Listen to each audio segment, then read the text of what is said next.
কিছু মেয়ে দেখবা দাড়ি রাখলে চুলকায়।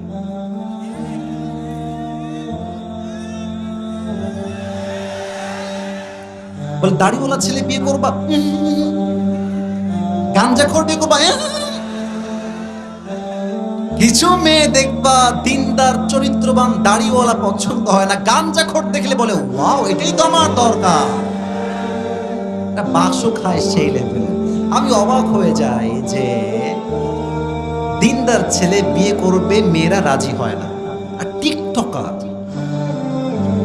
মাথার চুল এই পাশেও নাই মাঝে নাই, ছাপড়ি নাম্বার 1। দেখবা এই সমস্ত টিকটকারের পেছনে কিছু মেয়েদের লাইন লেগে যায়। মাথায় রাখবা এগুলো তোমার যোগ্য নয়, এটা টিকটকারের ভাগ্যেই যাবে। যুবক ভাইরা আমার তো ছাপড়ি মেয়ে হলে চলবে না, আমার লাগবে খাদিজা রাদিয়াল্লাহু তাআলা আনহার চরিত্রে চরিত্রবান একজন মেয়ের সন্তান। যুবক ভাইরা আমার, এখন যদি কোনো মেয়ে বলে যে, তারিক জামিলের নাম শুনেছেন না আপনারা সবাই? পাকিস্তানের একজন টপ फेमस स्कॉलर, তিনি বলছিলেন अगर तुमने दाढ़ी रख लिया और तुम बहुत अच्छे लग रहे हो माशाल्लाह, और तुम्हारी शादी का वक्त भी आ गया, और तुम एक लड़की को देखने गए, माशाल्लाह लड़की बहुत खूबसूरत है, फैमिली भी बहुत अच्छा है, सब कुछ ठीक ठाक है, लेकिन लड़की तुम्हें ये कह रही है कि मैं आपको शादी नहीं कर सकता क्योंकि आपके पास ये बहुत बड़ी बड़ी लंबी लंबी बाल है, ये मुझे पसंद नहीं है।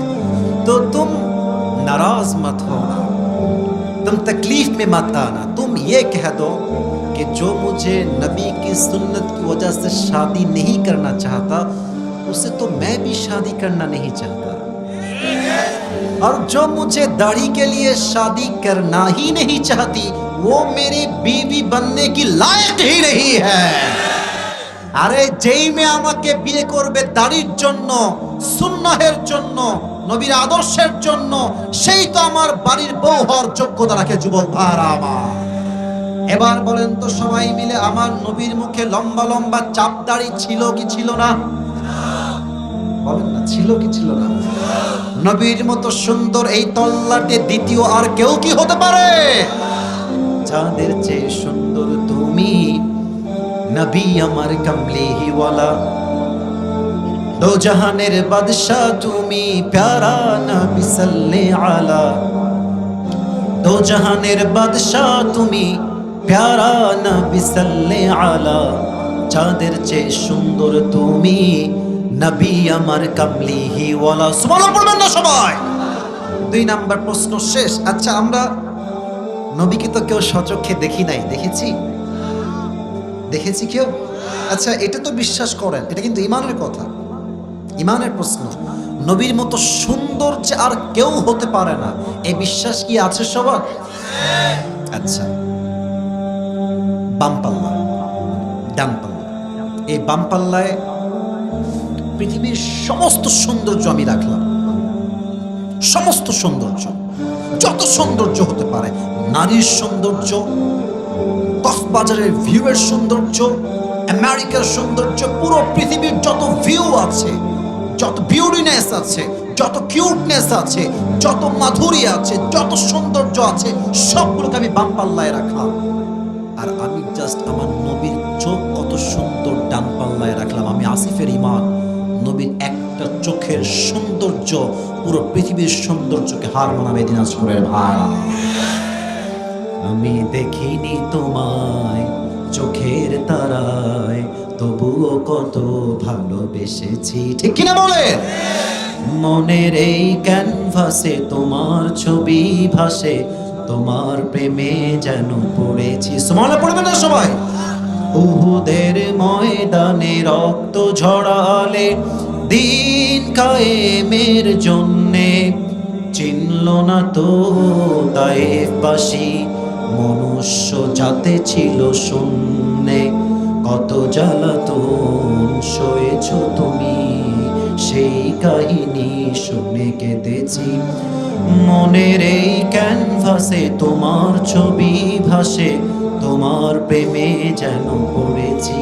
আমি দেখিনি তোমায় চোখের তারায়, তবুও কত ভালোবেসেছি। আল্লাহু আকবার। আমার নবী সবচেয়ে সুন্দর নবী। 2 নাম্বার প্রশ্ন শেষ। 3 নাম্বার, বলো তোমার ওয়া মা দীনুক, তোমার ধর্মের নাম কি? বলো সবাই, ধর্মের নাম কি? ফেরেশতা বলবে কি রে, একটা প্রশ্ন আটকায় না। Hey man, how do you know that your Lord is Allah subhanahu wa ta'ala and your prophet is last messenger? And how do you know the name of your religion is Islam? এই তিনটা উত্তর তুমি জেনেছো কই থেকে? ওয়া মা ইলমুক, what's the source of your knowledge? তোমার জ্ঞানের উৎস কোথায়? ধরে ফেলেছেন আপনারা। বলেন সবাই, আমাদের জ্ঞানের উৎস কোথায়? এবার আল্লাহ ডাক দিয়ে বলবে, এই ফেরেশতা স্টপ, আর কোন প্রশ্ন করিস না, থেমে যা, স্টপ। এই মুহূর্তে আমার বান্দার কবরের সঙ্গে জান্নাতের দরজা খুলে দাও। না দিনাজপুরের সুবহানাল্লাহ হয় নাই? বলেন সবাই সুবহানাল্লাহ। এই মুহূর্তে আমার বান্দার কবরটা তো 3.5 হাত মাটির ঘর, এটাকে 3.5 হাত মাটি তার রেখো না, এটাকে 70 গজ প্রশস্ত করে দাও। আমার বান্দার কবরের ঘ্রাণকে চেঞ্জ করো, আমার বান্দার কবরের ঘ্রাণটাকে জান্নাতের মেশকে আম্বরের ঘ্রাণ দ্বারা সুঘ্রাণ করে দাও। বলেন সবাই সুবহানাল্লাহ। এই কবরে সবাই আমরা শান্তি চাই কি চাই না? এই হচ্ছে 2 হাতের ব্যাখ্যা করতে আমার প্রায় 1 ঘন্টা চলে গেল। আর 5টা মিনিট কি আমাকে সময় দেওয়া যায় না? আমার তো বিশ্বাস, কিসের 5 মিনিট? যদি সারা রাত ওয়াজ হয়, প্রত্যেকটা যুবক মুরব্বী ওয়াজ শুনে দোয়া করে ফজরের নামাজটা জামাত পড়ে তার বাসায় ঘুমাবে যুবক ভাড়া, ঠিক কিনা বলে? তো ঠিক আছে, আরো 5টা মিনিট ওয়াজ করতে চাই, তারপরে শেষ করব। ট্রান্সলেশন ব্যাখ্যা একটু বাকি আছে, বেশি সময় নিব না আমি। সবাই একটা কাশি দেন। না কাশিটা হয় না, গলা ঠিক করেন। তাকবীর দেন, একবার দিবেন, এটাই এনাফ ইনশাআল্লাহ। লিল্লাহি তাকবীর। আস্তে হয়ে গেল যে, আরেকবার দেন, লিল্লাহি তাকবীর। এবার আল্লাহ তাআলা বলছেন, কাল্লা সাউফা তা'লামুন, you will know very soon and then you will know very soon। আল্লাহ তাআলা বলছেন, তোমরা অচিরেই জানবা, সুম্মা কাল্লা সাউফা তা'লামুন, তোমরা অচিরেই জানবা অতঃপর। এটা আমি বলেছি না, বলেছে একজন, তিনি কে? প্রথম যে আল্লাহ বললেন সুম্মা কাল্লা সাউফা তা'লামুন, এর দ্বারা উদ্দেশ্য হচ্ছে কবরের জীবন। যখন কবরের জীবনে প্রশ্ন শুরু হবে, তখন বান্দা বুঝবে দুনিয়ার জীবনের বাস্তবতা কত কঠিন ছিল। সুম্মা কাল্লা সাউফা তা'লামুন and then you will know very soon on the day of judgment।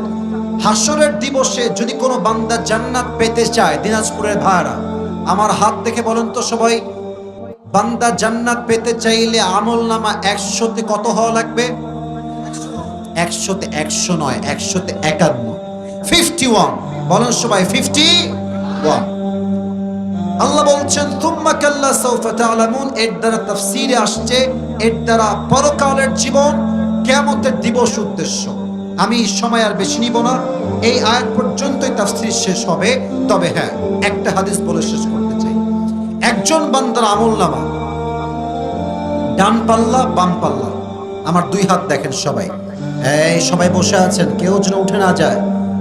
আমার চোখে কেউ আসে নাই, কেউ যদি উঠে যায় নিজ দায়িত্বে বসায় দিবা। এখনই দুয়ার দিকে আমরা চলে যাবো ইনশাআল্লাহ। 2 হাত, এটা ডান আমল, এটা বাম আমল। আল্লাহ বলবে ওজন দাও, দেখা যাক সে জান্নাতি না জাহান্নামী, ওজন দেওয়া হবে। তো দেখবে যে এটাও 50, এটাও 50।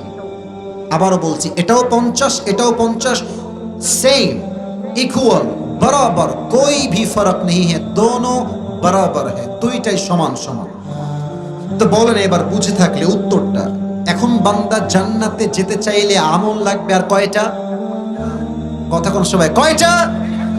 সে বলবে আরে কোনো টেনশন নাই, আমার বাপ তো এখানেই আছে, বাপ আমাকে একটা আমল দেবে, no tension, not a big deal. আব্বা জান, একটা আমল দিলেই আপনার ছেলে জান্নাতি হয়ে যাবে। আব্বা বলবে বাবা কে? বাবা হাসি না, কে? কিসের বাবা? আমার তো দুনিয়ায় কোনো বউ ছিল না, ছেলে আসবে কই থেকে? গেট আউট ফ্রম হিয়ার, বের হয়ে যাও। ছেলে বলবে আব্বা তুমি আমাকে চিনছো না আব্বা, একটা আমলের জন্য চিনছো না, একটা আমল দিলেই জান্নাতে। আব্বা বলবে কিসের বাবা, বের হও। আমার কোনো ছেলে নাই, আমার কোনো বউ নাই, ও খরচ, গেট আউট ফ্রম হিয়ার, বের হয়ে যাও। যুবকটা হতাশ হয়ে মায়ের কাছে আসবে, আম্মা একটা আমল দিলেই তোমার ছেলে আজ জান্নাতি হয়ে যাবে। আম্মা বলবে কিসের মা, কিসের মা? দুনিয়ায় তো আমার কোনো স্বামী ছিল না, বাচ্চা আসবে কই থেকে? বের হয়ে যাও, আমার কোনো ছেলেই নাই দুনিয়াতে, বের হও। বউ, ও বউ, একটা আমল দাও, তোমার জন্য খাটতে খাটতে পুরো জীবনটাকে আমি তামা তামা করে ফেলেছি তোমার আবদার পূরণ করতে, ছেলের আবদার পূরণ করতে, আমার মেয়ের আবদার পূরণ করতে। আমি হারাম খাইতেও দ্বিধাবোধ করি নাই, আমি তোমার সেই স্বামী। একটা আমল দিলেই তোমার স্বামী জান্নাতি, একটা আমল দাও। বউ বলবে কে স্বামী? বের হন, আমার তো বিয়ে হয়নি, স্বামী আসবে কই থেকে? বের হয়ে যাও।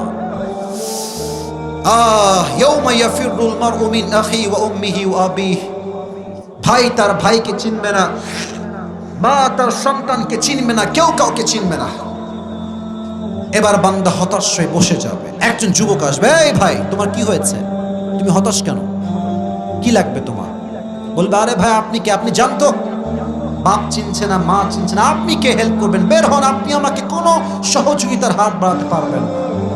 ওই যুবক ডাক দিয়ে বলে ভাই বলো তো কি লাগবে, হতে পারে আমিও তোমার কাজে আসতে পারি। অনেক কাকুতির পরে, অনেক মিনতির পরে এবার যুবক ডাক দিয়ে বলবে প্রিয় ভাই আমার জান্নাতে যাওয়ার জন্য আমল হয়ে গিয়েছে 50-50। একটা আমল পেলেই আমি আজ জান্নাতি হয়ে যাব। একটা আমল বাপ দেয় নাই, মা দেয় নাই, ভাই দেয় নাই, বউ দেয় নাই, কেউ দেয় নাই, আমি একটা আমল কোথায় পাবো ভাই আমার?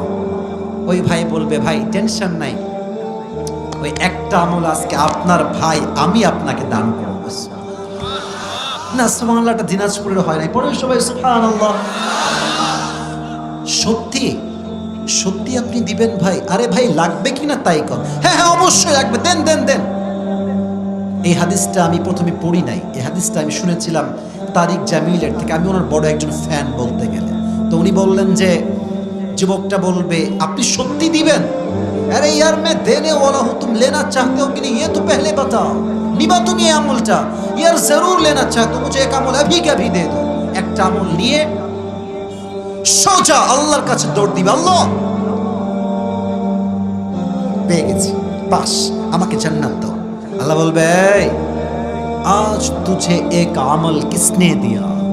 तेरी माँ ने नहीं दिया, बाप ने नहीं दिया, भाई ने नहीं दिया, बेटे ने भी नहीं दिया। कौन है तुझे एक अमल देने वाला? उसका नाम मुझे बता। কে দিয়েছে তোকে? এবার বলেন তো আল্লাহ কি জানে না? না এটা আসতে হয়ে গেল। আল্লাহ কি জানে না? আল্লাহ কি দেখে না? আল্লাহ কি বোঝে না? আল্লাহ তো ভালোবেসে জিজ্ঞেস করছে কে দিয়েছে তোকে আমলটা? যুবক বলবে হ্যাঁ দাখি, ये जो मेरे भाई है इसने मुझे आज एक আমল दिया है, এই ভাইটা আমাকে আজ একটা আমল দিয়েছে। তো তারিক জামিল বললেন যে আল্লাহ বলবে डजंट मेक एनी सेंस, तेरा दिमाग तो ठीक है, बाप ने नहीं दिया, माँ ने नहीं दिया, भाई ने भी नहीं दिया, बीवी ने भी नहीं दिया, कोई भी देने वाला नहीं है, तूने किस लिए दे दिया, क्या वजह है, तू क्यों दिली? वही बंदा बोलबे अल्लाह मेरे पास अमल है बस एक ही अमल, अगर ये है तो भी मैं जहन्नम में जाऊंगा, अगर ये एक अमल नहीं है तो भी मैं जहन्नम में जाऊंगा। আমার কাছে আছেই মাত্র একটা। বলেন সবাই আছে কয়টা? ये रहे तो भी मैं जहन्नमी हूँ, अगर ये ना रहे फिर भी मैं जहन्नमी हूँ। तो मैंने सोचा कि अगर मेरी एक अमल से मेरी और एक भाई जन्नत में चला जाए तो मुझे इस बात में क्या टेंशन है, क्या फिक्र है। मैं मेहरबानी करके मेरी भाई को एक अमल अल्लाह के नाम पे सदका कर दिया, আমি আল্লাহর নামে দান করে দিয়েছি, দয়া করে মায়া করে। আল্লাহ বলবে হ্যাঁ কি তুমি কি আমার চাইতে বেশি দয়াময় হতে চাও?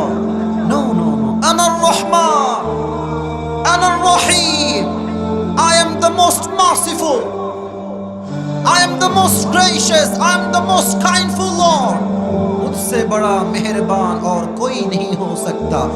अब सुनो मेरी ऐलान, तुझे जो एक अमल मिल गई है 51 हो गया है, तो जन्नत में चले जा, लेकिन अकेले जन्नत में मत जाना, तू भी जन्नत में जा, जिसने तुझे एक अमल अल्लाह के नाम पे मेहरबानी करके दे दिया, तू भी जन्नत में जा। उस बंदे को साथ में लेकर दोनों एक साथ जन्नत में चले जा। एका जन्नते जेओ ना। তোমার ভাই যে তোমাকে আজকে একটা আমল দয়া করে দান করেছে, আল্লাহর উপরে ভরসা করে দান করেছে, তুমি একা যেও না, তুমিও যাও। তোমার ওই ভাইকে নিয়ে একসঙ্গে দুইজন জান্নাতে মজ মাস্তি করো, যাও প্রবেশ করো। সুবহানাল্লাহ। সুম্মা কাল্লা সাউফা তা'লামুন, কিয়ামতের কঠিন দিবসে যখন বান্দার আমল নামার ওজনে কম বেশি হয়ে যাবে, বান্দা তখন বুঝবে এই দুনিয়ার পুরো জীবনটা চাকচিক্য ছাড়া, ধোঁকা ছাড়া, তামাশা ছাড়া আর কিছুই ছিল না দিনাজপুরের ভাই। ঠিক কিনা বলে?